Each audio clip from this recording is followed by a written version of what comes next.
Welcome to the Henry George Economic Debates. The debates are being put on by the Henry George School of Social Science in New York. For the audience, a little introduction on Henry George. Henry George was America's most famous economist at the turn of the century in the 1880s, 1890s. He essentially advocated a single tax, a tax on land only, and a tax on nothing else. No tax on profits, no tax on income. Very popular at the time, became less popular for many reasons which we could discuss, but that's not the point of this debate. The point of this debate is to talk about current economic issues. The Georgist model may be relevant, I think it is in some sense, but we have here a famous international economist, Yanis Varoufakis from the University of Athens, University of Texas, who wrote the book Global Minotaur and a classic in modern political economy.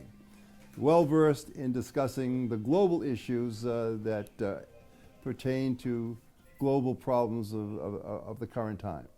Scott Baker is our best Georgist or neo-Georgist debater and discusser of issues from a classic Georgist point of view, or we'll now say a neo-Georgist point of view. He debates economics by looking at monopoly and how we can eliminate monopoly, and has many detailed positions on that. So we would like the debate to be essentially a debate between Scott and Yanis, but not really a confrontational debate. They'll both complement each other, one as a globalist, one as a nationalist. They'll intersect in many points, and I think the audience will find this very illuminating. For myself, as the president of the school, I felt these debates would be useful, not only in the United States, but in the world. My background as moderator, since I'm trained in both Marxist and neoclassic economics, and also I was a Fortune 500 executive, I think I have a balanced viewpoint as to this debate. The Georgists, by the way, are private property advocates. We just don't advocate private property being used to create monopolies of the type that would cause common charges and common uses not to be collected by society. And we distinguish between those monopolies that allow that, land, for example, and those that may not bear on that problem, let's say monopolies on technology for limited periods of time. So with that, I'll pick it up from American economic history. 1945, America is dominant in the world. It has 50% of the manufacturing capacity of the world. The world is on its back. The United States has to step in there and switch from its classic protectionist stance to a globalist free trade stance. Now, America, for those who don't know economic history, America became the largest and most powerful country in the world by, in effect, practicing protectionism from the early 1800s to the 1900s, essentially following a Listian model. Alexander Hamilton laid the groundwork, saying that let's close our borders to English manufacturers on the import side. We'll have free trade within the borders, and the learning by doing capacities that are encouraged within our borders would make us a strong and powerful nation, which it did. However, world circumstances, or empire circumstances, caused the United States policy planners to have to make changes. And post-World War II, they discovered or decided on a Bretton Woods solution on fixed exchange rates, and those fixed exchange rates broke down in the early 1970s, and I think this is where we would pick up our narrative. And I would throw the question open to Yanis by saying this: do you think that the policy was inevitable, that the United States would have a breakdown of Bretton Woods, or was this part of a plan that would allow for such a breakdown and in effect maintain America's position in a different sort of way? Yanis, to you. Thank you. Thanks for the invitation. In a sense, it was inevitable. Because you mentioned the Bretton Woods. Now, what was the Bretton Woods? It was a combination of the pre-war gold standard effectively a system of fixed exchange rates between the major powers of the West and some minor ones, some minor Western countries. That's very similar to the gold standard. The only difference was that in the Bretton Woods system, the dollar was the one that was pegged to the gold and all the other currencies were pegged to the dollar. That's a minor change from the gold standard. The major departure from the gold standard was the New Dealers' realization following the 1929 debacle, that if you simply fix exchange rates, you're creating massive capital flows that lead to instability.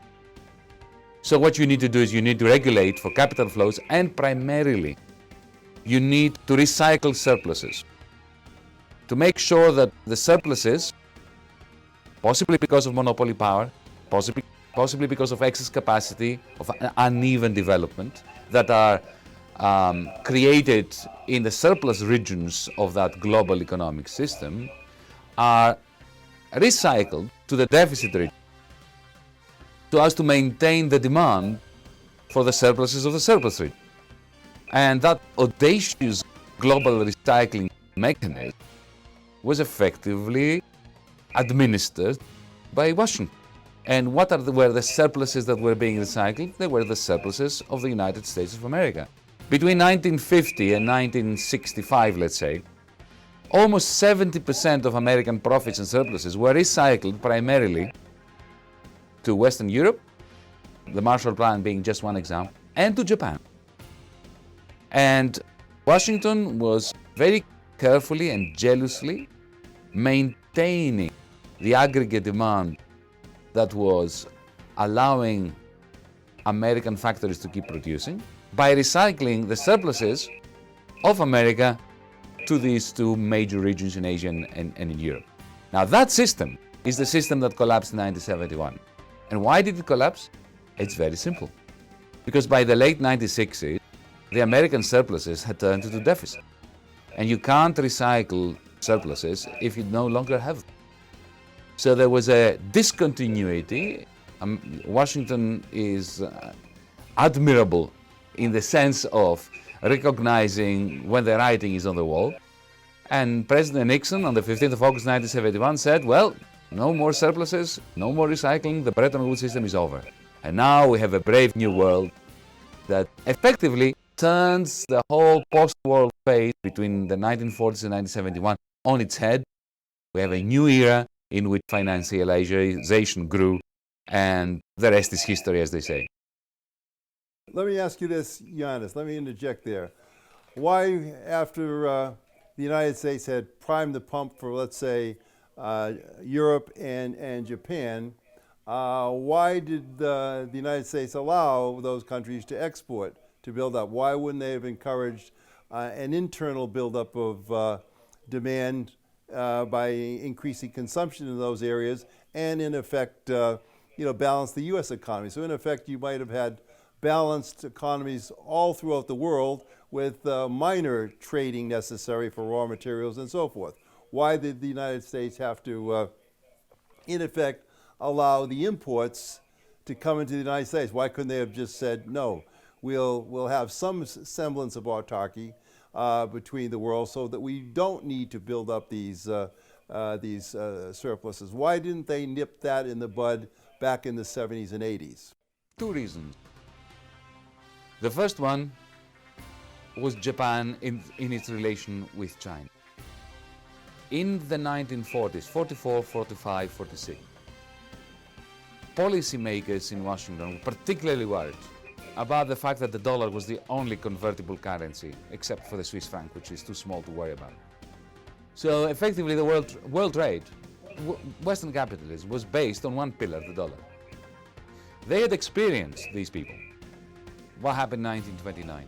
And they knew that a new recession in the United States, if there was a single pillar, a single currency, a single convertible currency, not just a reserve currency, but a single currency, would simply spread like a bushfire throughout the Western world.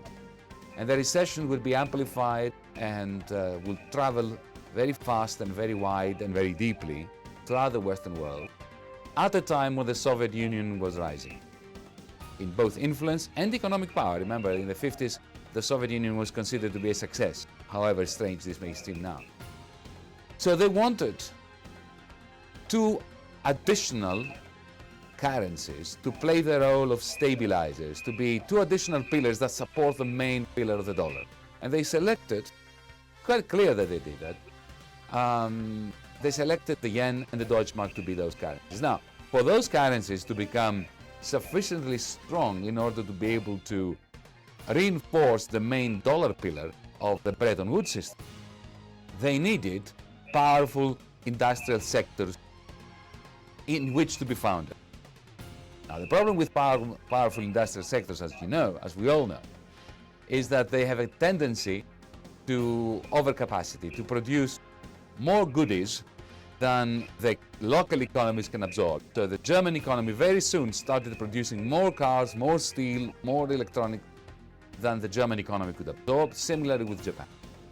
Which means that in order to carry out this plan, to maintain and reinforce this global plan, as I call it, of which Bretton Woods is just a part, they had to create circumstances so that the German industry could have a market. And that was the European Union. The whole point of the European Union, of the fledgling European Union in the 1950s, which that started as a cartel of coal and steel, if you remember, was to create a vital space surrounding Germany that would provide German industry with the effective demand that would be necessary in order to prop up the mark so that the Deutschmark could prop up the dollar. Similarly in Japan. But let me just finish about Japan here, because the same plan applied to Japan. The difference was that in Japan's case, I'm talking about 45, 46, 47 now, the plan was that the vital space of the Japanese industry will be China. But of course, Mao Zedong, with his successful revolution, put an end to this plan. And then immediately, policymakers in Washington decided that since Japan didn't have a vital space, the Japanese industry could not find markets in Asia for its goods, it would have to throw open the American market to it, turn the American market into Japan's vital space.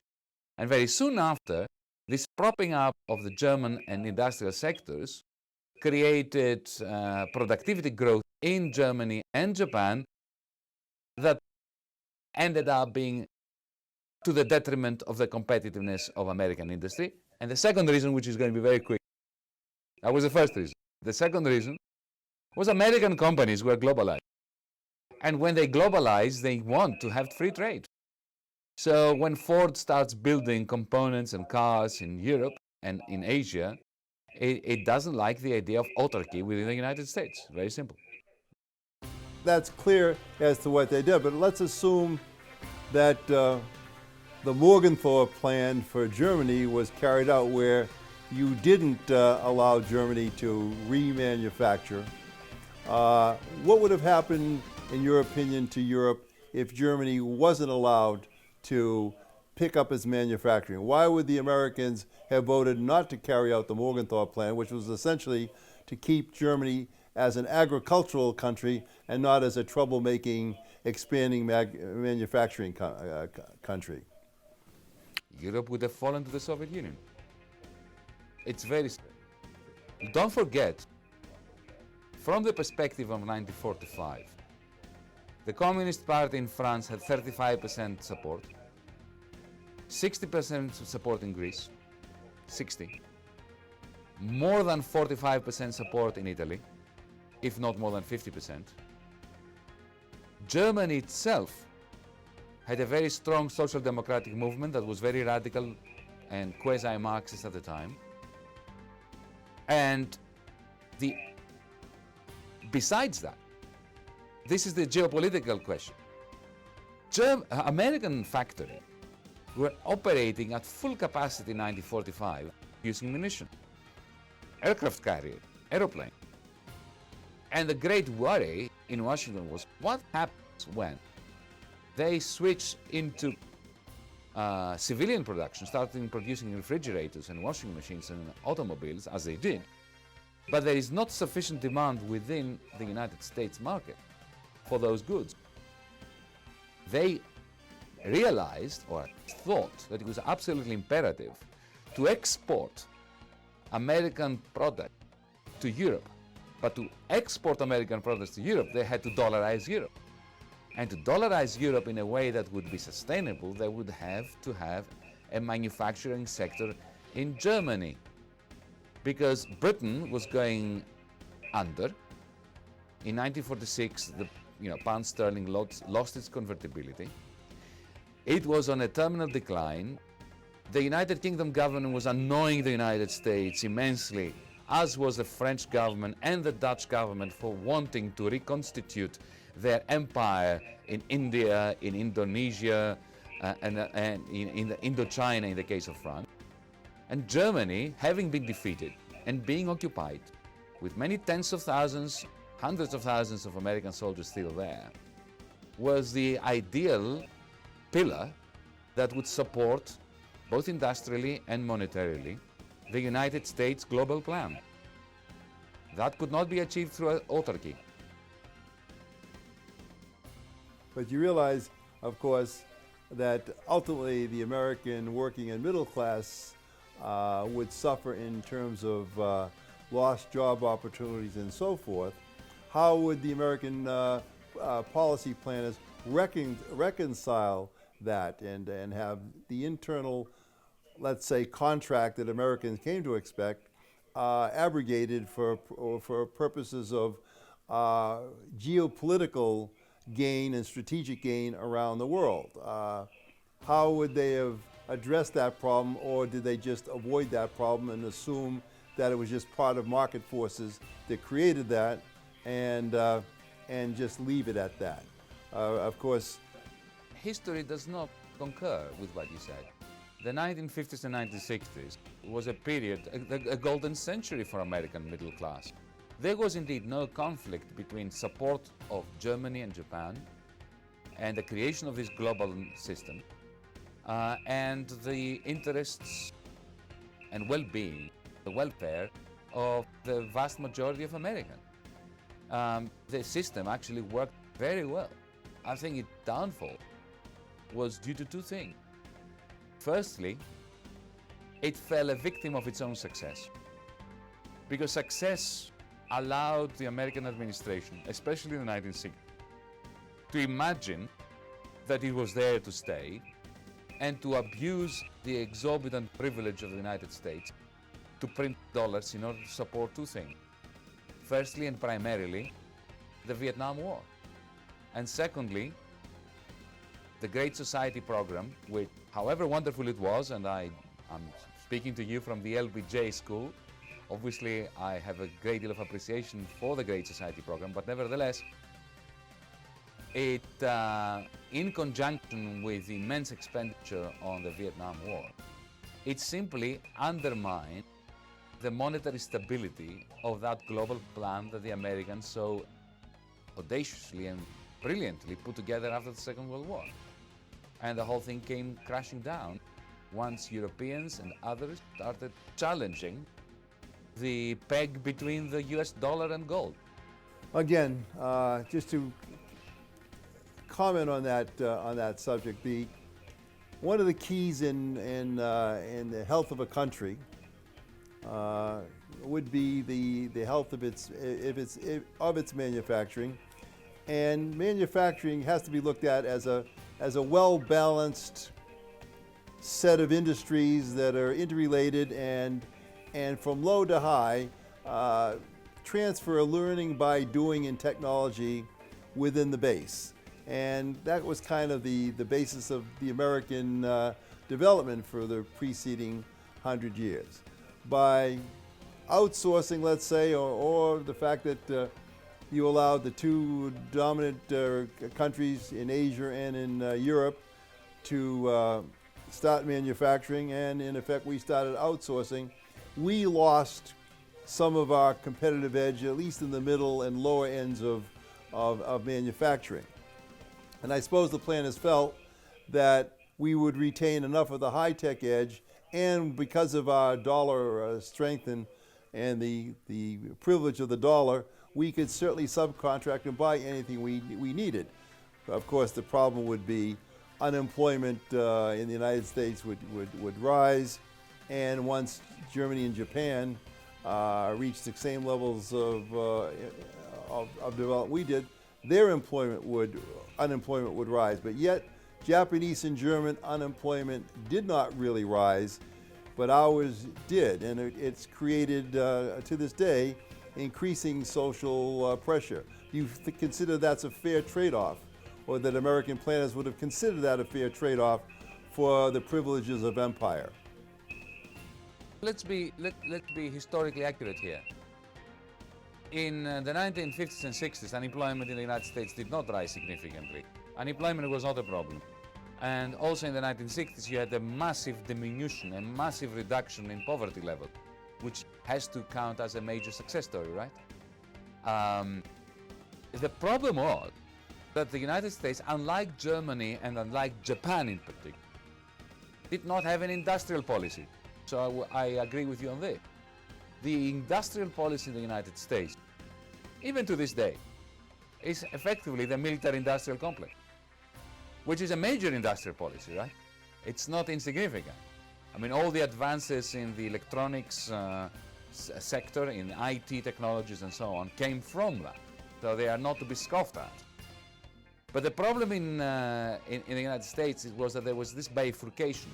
There was industrial policy only through the military-industrial complex, and the rest of the industries were simply left to their own devices, and they were the ones that fell prey to the increasing competitiveness of Japanese and German industries. There is another element too that the United States effectively did not take into consideration seriously, and that's where they they dropped the ball in a sense. The relationship between finance and industry, both in Germany and in Japan. The relationship between the banks and industrial conglomerates is very tight. Financial capital was never allowed to run riot and to acquire a zeitgeist of its own. They were always intermingled, the interests of finance and industry. This is something that America did not attempt, and it was to its detriment. But the big problems that you are referring to, the outsourcing, massive outsourcing, and the rise in unemployment, and the de-skilling of labor, and the reduction in the real wages of American blue-collar workers, which have not been reversed since 1973, 74, 75. These are not the causes of the 1971 collapse of Bretton Woods. No, they are the result of it, because they followed after 1971. They did not precede the end of Bretton Woods. So Bretton Woods and the global plan that I described is a pretty spectacular success overall, except that the American authorities assumed that that success would go on forever. They did not husband it properly, and the result was that using the extraordinary privilege that success of Bretton Woods and the global plan gave them, they abused it, and then of course nemesis follows hubris, and then they had to go to plan B, and the result of plan B was the rise of Wall Street, the collapse of the middle class, and all the problems that we've had after the 1970s, which I call the global minotaur for my own reasons. Let's Scott. Scott, do you want to weigh in on this? I understand what you're saying about the military-industrial complex and certainly agree with that. I would add to that there's a banking complex in addition to that, and that uses leveraging and debt to essentially deindustrialize the country, as Michael Hudson has put it, creating a situation where basically we're destroying companies and outsourcing. That's on one aspect, and the other aspect is using the assets of the companies against them as a form of debt, which enriches certain people, like say Mitt Romney, but at the expense of the working and middle classes. So is this a miscalculation by American government, or is this just something that happened because the rentier class, let's call them, became so big and powerful they became out of control? To run riot. And here comes my answer. And you know, I mean, it's not that I am making it up. In 1970-71, a young man back then in Washington, D.C., by the name of Paul Volcker, was working for another gentleman called Dr. Henry Kissinger before Henry Kissinger moved to the State Department when he was still at the National Security Advisor. And in that document, in that report by Volcker to Kissinger, we read effectively what was going to happen in the next 20 years. Volcker asked a very simple question. He said, now that the United States is shifting from a surplus to a deficit position, how can it maintain its hegemony? And the answer he gave himself, which is typical Paul Volcker, was, well, if we can't recycle our own surpluses, we have to recycle other people's surpluses. And what happened, and we all know that after the 1970s, is we have a complete reversal of the global plan era, of the Bretton Woods era. In the Bretton Woods era, remember, the United States was the surplus country. It was selling more to Europe and to Japan than it was importing. And its surpluses were then recycled through administrative channels to Germany, to France, to Japan, so that the demand would be created for more exports from the United States to Europe and Asia. After 1973, you have a complete reversal of this thing. What you have is the United States is operating like a huge vacuum cleaner, sucking into its territory the net exports of Japan, of Germany, and of course later China. And how was it financing this expanding deficit? It was financing it through a major flow of capital, of surpluses, from Germany, Japan, and later China to Wall Street. And then Wall Street was using this money either in order to channel it in the form of foreign direct investment or to purchase US Treasury bills and finance the deficit of the federal government, or effectively to play the game, the new game of financialization. Because what do bankers do when you give them between $3 and $5 billion net daily to play with? They find ways of making it grow through the creation of financial instruments. Now, my answer therefore to the question, why did the regulators allow the banks to create the banking complex that you referred to, Scott, is very simple. Because the flow into Wall Street of these tsunamis of capital, of profits from Europe and from Japan and later from Russia and China, of course, these flows were essential for maintaining this new model of American hegemony. And unfortunately, victims of that new model of global surplus recycling were the American blue-collar workers, the American middle class, because keeping a lid on American wage inflation, effectively turning it into wage deflation, was one of the mechanisms by which foreign capital was attracted into Wall Street and why foreign capital found higher returns in the United States than anywhere else. Following up on that, we now have a situation where the foreign capital is coming in and you're not getting the productivity out of this country anymore. So obviously the jobs are disappearing. First the wages were deflated, now the jobs are going away entirely. And another thing, in respect to that with China, now China has $1.5 trillion or perhaps $2.5 trillion in our treasuries. And some people have suggested that we start taxing or otherwise discouraging China from buying treasuries because in effect they're strengthening the dollar and weakening the yuan or the renminbi, and that's making their goods cheaper and ours more expensive, even though it's not because we're producing better goods, it's simply a currency manipulation. So would you be in favor of making it more difficult for China to buy our treasuries and to manipulate downward their currency with respect to ours? No, I certainly wouldn't. I consider this to be a thoroughly unconvincing take on what's going on. Look, China became effectively an expanded Hong Kong, a new version of Japan. It wasn't that China took over Hong Kong, Hong Kong took over China, right? Their developmental model was completely adapted to the global hegemonic model that the United States put into place after 1970s, with Paul Volcker actually as one of the major agents of that change since he took over the Fed in the late 1970s. Now, China understands that which Germany doesn't these days, or Europe doesn't, that you can have two of the following three things. You can have free trade, of the three things being free trade, free capital movements, and control exchange rates. You can't have all three. Now, I think it's absolutely understandable from the perspective of China that in the global environment that America built and in which China was trying to extricate itself from poverty in the 1980s and 1990s, that the two things that they selected was free trade and a control exchange rate. They did not choose capital freedom.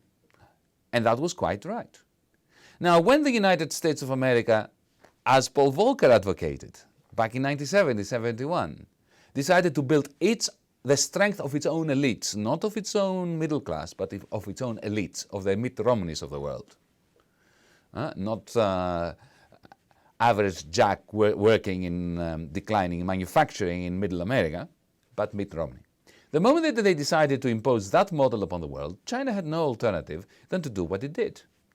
And at the moment, given the design of the global system, an effective design, a kind of spontaneous order that emerged from the choices in the 1970s and 80s and 90s of the United States administration, it would be senseless, utterly senseless, to make it harder for China to purchase US treasuries. This would simply make the American budget deficit harder to refinance. It would make the American debt more expensive. It would create a serious debt problem in the United States, when I don't think that the United States has a serious debt problem. It has other problems, but the debt is just a symptom, it's not a main cause. When you have a country like China, which is trying to build up its economy, and remember, if China implodes today, the United States is going to suffer really badly. China is going to implode if it can't maintain a growth rate of around 6-7% minimum, because they are a country on the move. They are a country where there is huge internal migration that has to be maintained in order to maintain stability, political and social stability in China, and not to have another repetition of Yeltsin's Russia. Because if we have this repetition of Yeltsin's Russia, I can assure you that Europe is going to go under, and then there's going to be a domino effect that's going to affect adversely the United States. Now, I'm not saying that the current state of affairs is either defensible or it can be maintained. It causes increasing inequality, both across the world and within the United States. It's destabilizing the social fabric. It is causing American manufacturing to shrivel and die. And all these things are things that we have seriously to look into. But effectively, to turn this into a zero-sum game between America and China, and to say that, as Mitt Romney was promising, that he's going to make life hard for China and to treat it as a currency manipulator, this is ridiculous. We live in a world where all the major powers are currency manipulators. The United States is a currency manipulator through QE. China is a currency manipulator. Germany is a currency manipulator by imposing austerity on the rest of the Eurozone and therefore keeping the euro relatively low compared to what its own currency would have been, given that it has 3 times the current account surplus that China does. This is a game. The global monetary environment is a game. Everybody is gaming. The question that we should be asking ourselves is not how are we going to take a bazooka each and start killing each other, because then we'll all end up dead. But the question is, how can we actually infuse a little bit of rationality to this global system. And I think that the first period after the First World War, the Bretton Woods era, offers us good clues as to, I'm not supposing or suggesting that we should reproduce that the Bretton Woods era. We can't do that. It's bygones. But nevertheless, there are some important clues in there about what we need to do now in order to stabilize our economies, both here in the United States, in Europe, in China, in Latin America. They are completely out of kilter at the moment. And this is not going to be done through punitive impositions of tariffs. It's not going to be done through taxing the treasury holdings of China. It has to happen on the basis of a new Bretton Woods agreement, a new Bretton Woods conference, and I would recommend for that the G20 as a starting place. And in particular, you know what I would recommend? I would recommend that the G20 should initiate the creation of a new international organization, which I would call the WDO, the World Development Organization, that should be the effective bulwark that stabilizes the damage caused by the World Trade Organization. Yanis, let me just interject there. Okay, you in effect maybe reconvene the original spirit of Keynes, but basically saying, okay, we reconvene a Keynesian-like recreation of Bretton Woods with the bank core and his ability, his desire to make sure that surpluses and deficits didn't build up to the point that they built up today. But that begs the question as, would you allow the Chinese to continue to build up their manufacturing capability, their technology, at the expense of, let's say, American manufacturing, which is declining? Where would the shift stop? The Chinese, I don't think, can stop their momentum. They would have a very difficult time of it. Americans seem to be complacent about, or at least not howling too much about the fact that they're losing their jobs on a continuous basis. If I'm a planner, an American planner, I think Americans are howling a lot. do I really care if I can in effect build a virtual world that countries really don't matter so much anymore, and then I can basically build a virtual world and a subsidiary world not necessarily geographically contained, and that I can basically manage that kind of a process without worrying about national borders. Your comment on that, Yanis? My answer will be modular.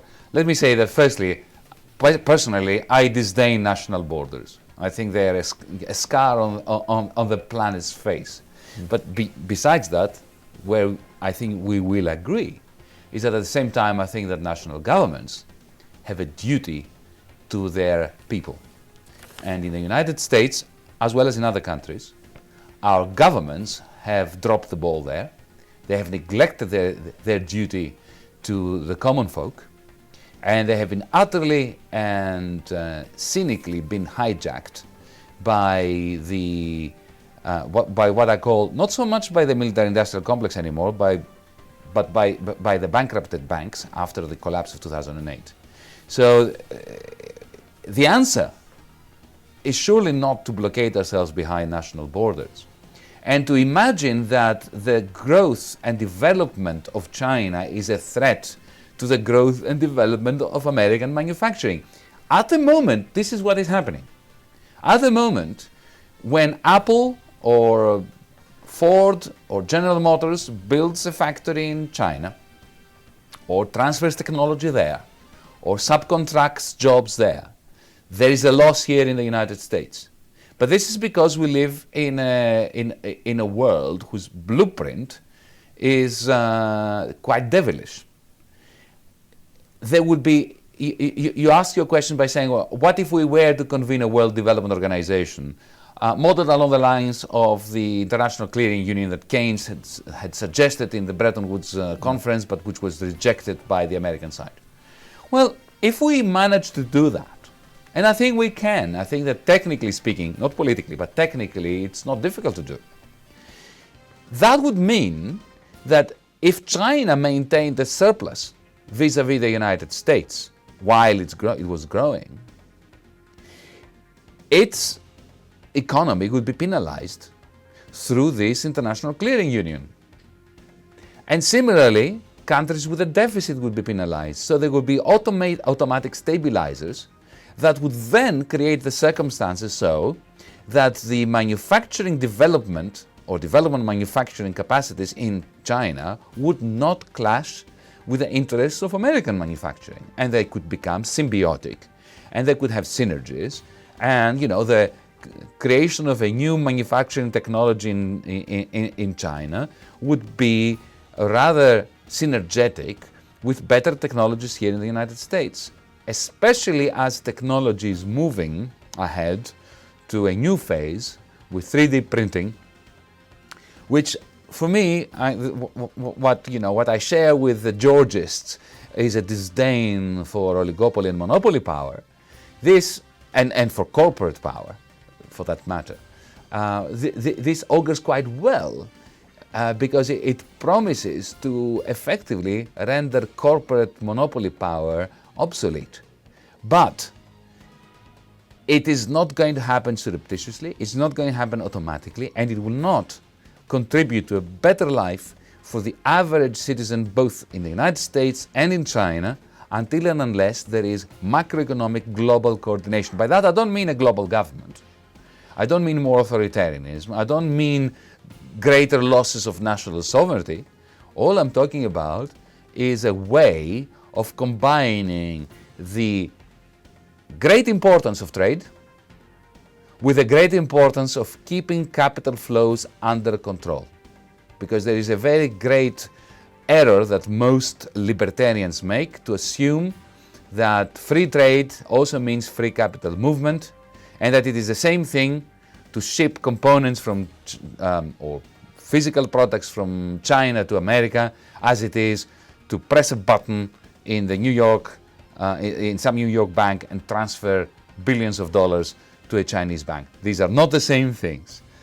Free trade or trade is a contributor to common prosperity.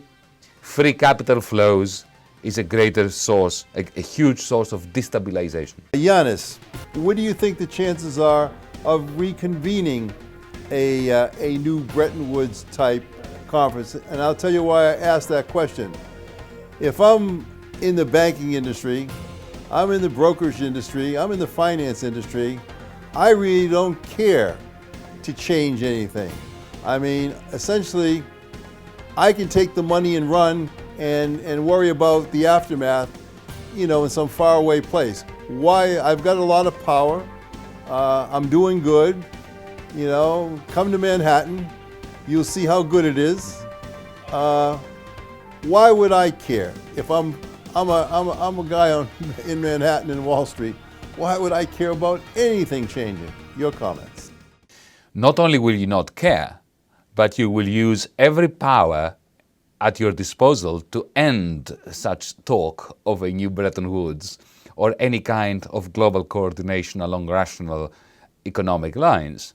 Because let's face it, as you put it, Wall Street is doing exceedingly well through this irrationality in action.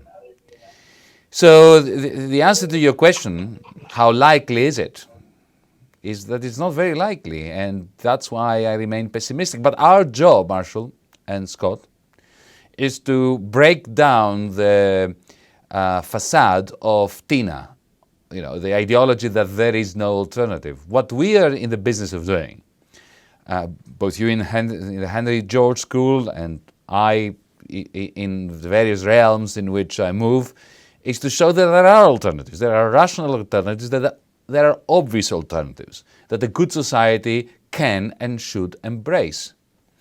Scott? Take what, for instance, Henry George would say these days. His suggestion would be that rents resulting from a historical accident that has led some to have ownership over land, they should be taxed. And that means that we would also say we should that have the creation of money out of thin air would also be a monopoly that would be susceptible to taxation. We would look at it, not just the land tax, but we would look at monopolies wherever they're created, if they're artificial and they're basically antisocial in nature. So we would go, Scott, why don't you weigh in? Yeah, Henry George advocated for public creation of money. In other words, the government creating the money. And since he was a part contemporary of Abraham Lincoln, and Lincoln produced the first United States notes to fight the Civil War, and at which point they became 40% of the currency. This remains an option for us as well. Now, we had United States notes up through 1996 in 14 series, but of course they became marginalized by being so little in the amount. So wouldn't this be an option to fight this kind of hegemony over money, this monopoly of money, to have a public option for money as well, at least domestically, so that the government could create an opportunity and an alternative to the private creation of money by banks.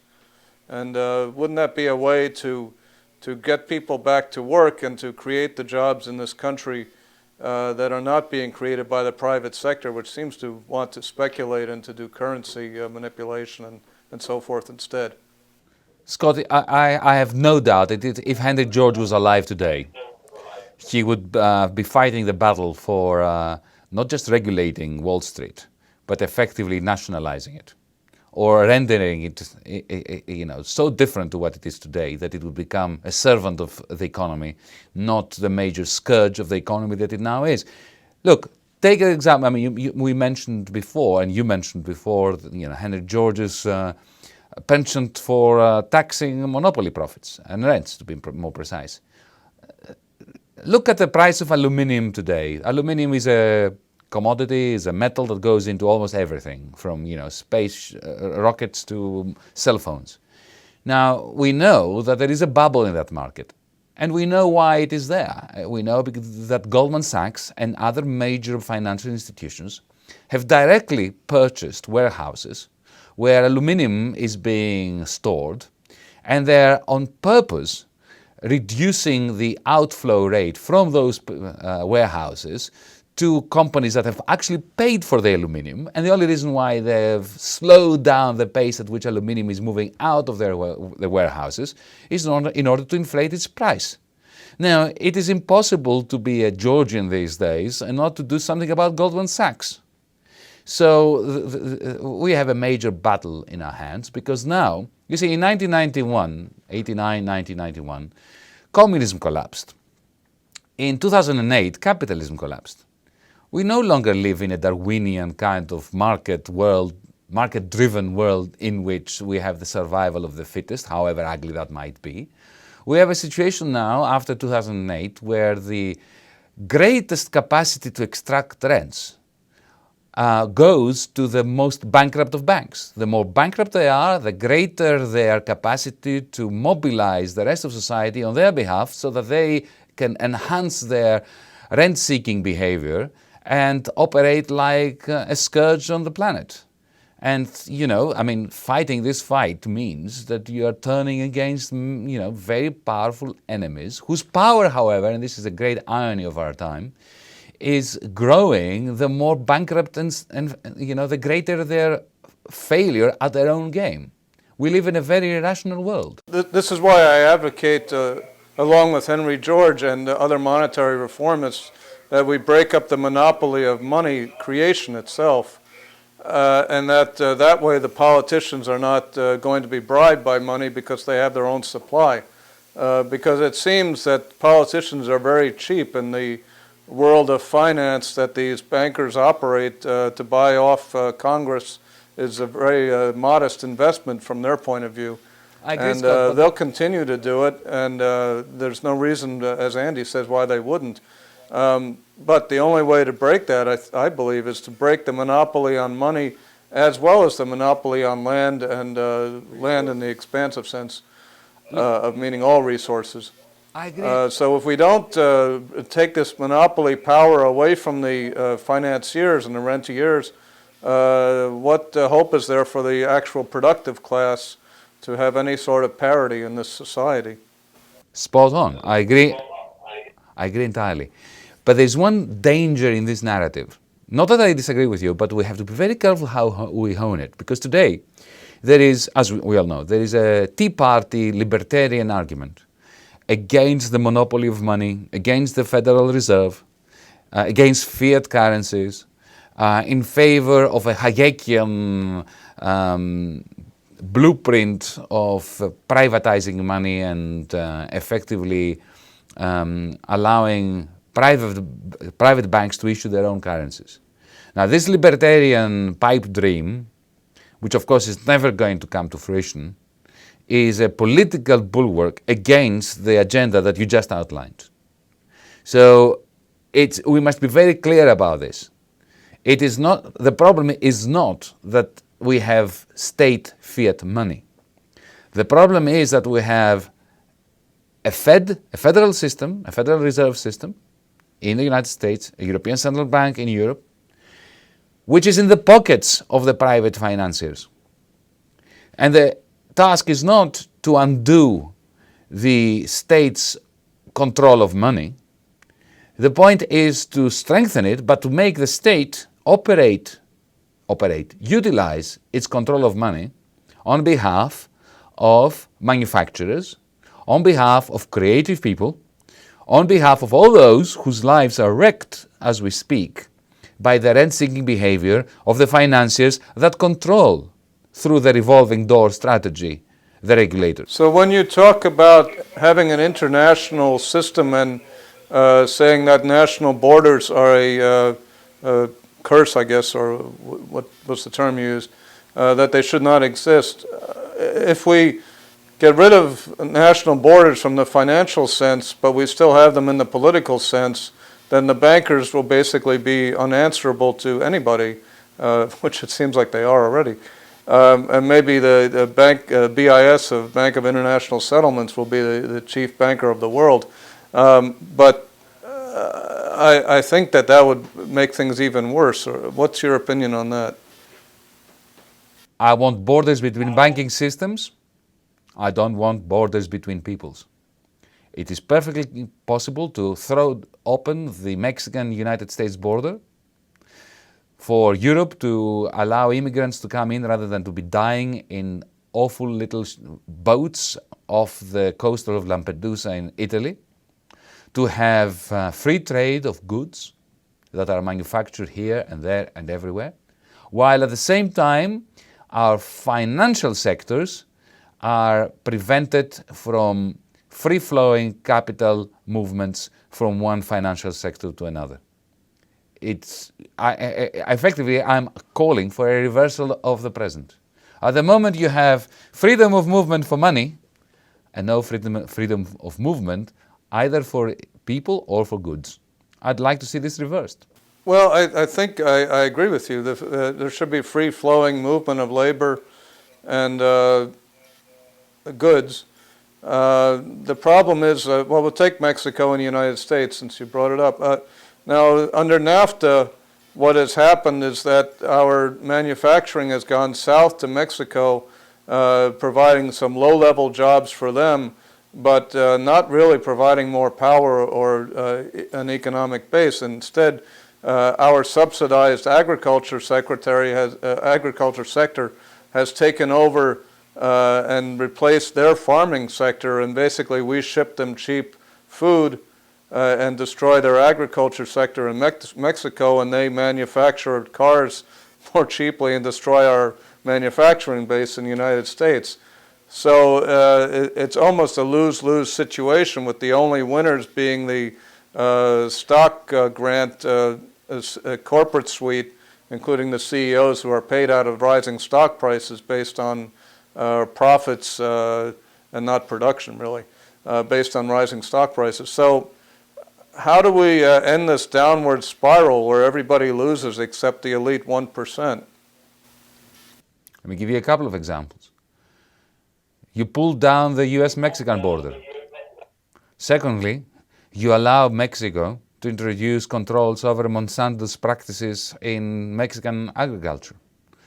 And thirdly, you stop the crime that is being perpetuated in Mexico as we speak, where 5 international banks, mostly American and Spanish, are choking the Mexican economy of credit, because the Mexican financial sector, as we know, after the previous crisis in Mexico, has been taken over by foreign banks that are using their monopoly power over the credit market of Mexico, not in order to provide it with credit, but in order to starve it from credit, make monopoly banking profits there, then transfer them overseas. So reintroduce capital controls and controls over the financial sector in Mexico, allow Mexican workers to work in the United States, and introduce environmental controls that will force Monsanto to abandon the current predatory practices in Mexican agriculture. These are just 3 examples that sort of roll out of my tongue in response to your very good question. Okay. Yanis, let me interject another question here. Let's assume we have a borderless world, but the very nature of corporations and technology is in effect to create oligopoly or monopoly, simply because the learning by doing, the engineering specialists, all of that create a hegemonic position in almost every product line. If that continues or occurs, then you, by definition, can't have enough purchasing power to balance off the system worldwide. Let's assume the world is one country. You have some dominant, powerful corporations. They, in effect, turn into monopolies simply because of increasing returns to scale. There's no need to pay out everything to workers or anybody else, and you automatically create piles of capital, again looking for investment opportunity. And unless you can tax away, in some sense, that monopoly and redistribute it to pay, let's say, government expenses, you're only going to recreate the same conditions that you created in this world of borders. Your comment on that? Oh, I agree entirely with you. You only have to look at the United States of America to see this unbalanced growth. When you're in Louisiana as opposed to when you are in Texas or California, you see within one nation, one country, without borders, this kind of uneven development. In Germany, you go to Eastern Germany and you'll see a spectacular failure of German policy, industrial policy, to reinvigorate what used to be an industrial sector there. Go to Italy, the Italian South, after 100 years almost of unification of the land, the Italian South is like a different country, a third world country compared to the Italian North. So markets will never recycle capital in a way that creates even manufacturing capacities and development. Never. They will always fail. So what we need is extra market industrial policy.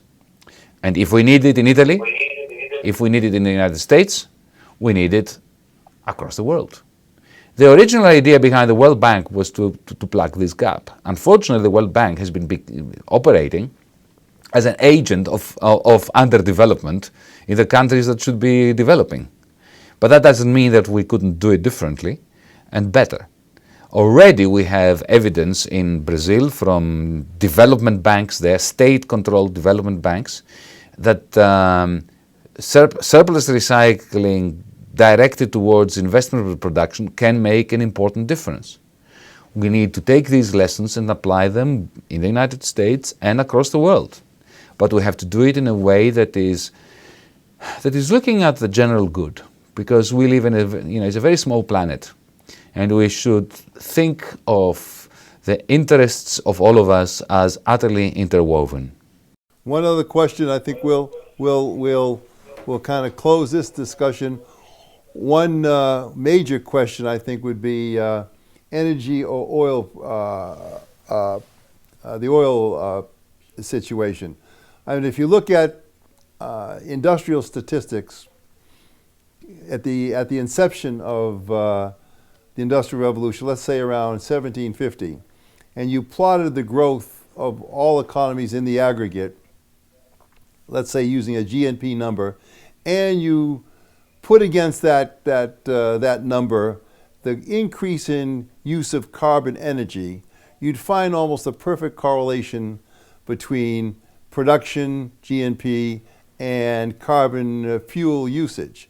A very tight linkage that might be breaking a little bit, but by and large, that's almost an iron trend, which means that access to carbon fuels is going to be decisive for at least another 50 to 100 years, I would imagine, and control of those resources, which are really focused or located in the Mideast in an area the size of Texas, maybe 70% of the reserves, and then of course with fracking and so forth, you're finding reserves around the world. But by and large, there are limited energy resources against the immense productive capability of the world, and therefore those who control those resources are basically going to decide industrial policy probably for the next, let's say, 25 to 40 years. The United States, in effect, does control the bulk of that.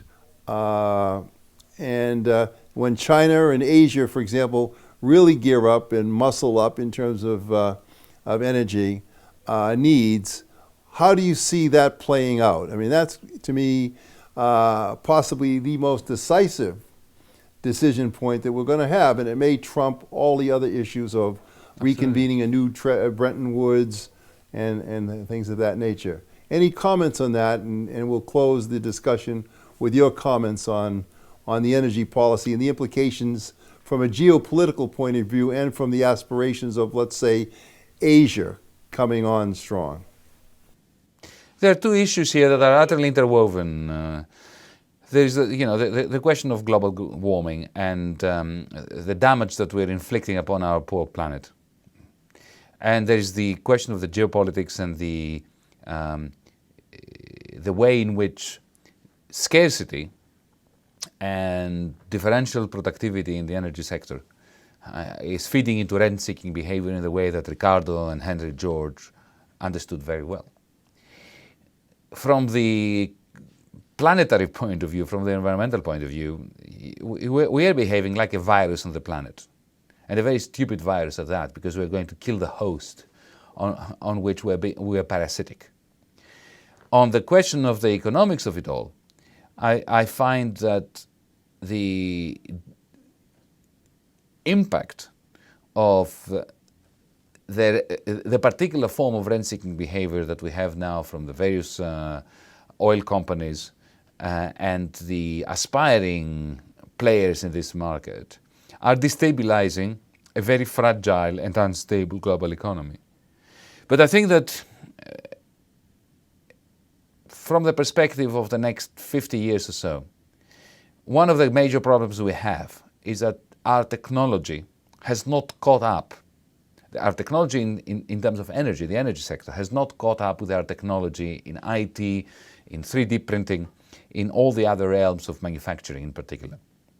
And we need a major technological breakthrough in order to make possible whatever political will there is, the world over, to help us turn the corner in the energy market. Do you know what I think we should be thinking about? We should be thinking about the Manhattan Project. Because let's face it, renewable energies are not up to the task for the time being. Fracking is a very crude way of going about the problem of peak oil and all that. What we need is a technological breakthrough that will make genuine renewable energy cost effective. And we are nowhere near doing this. When the Chinese scientists are working on their own, the American scientists are working on their own, the German ones are working on their own. But think about the Manhattan Project. What was the Manhattan Project? The United States administration, in a very difficult moment in world history during the World War, in order to prevent the Nazis from getting to the nuclear bomb, to the atom bomb first, they took the best minds, put them together in Los Alamos, in particular labs, made available infinite resources, almost infinite resources to them, and said, find the solution. We should be doing the same thing, and it should be an international collaborative effort for the purposes of averting this simultaneous, interwoven ecological and economic problem once and for all. Okay, Yanis, thanks for joining us on this debate, and Scott, thank you for participating. We'll continue this hopefully another time. We'll mix and match new speakers and new topics, but this was a wonderful debate and covered some very important topics. So we'll say goodbye to everyone who's watching this, and wait for our next in this economic discussion series. Thank you.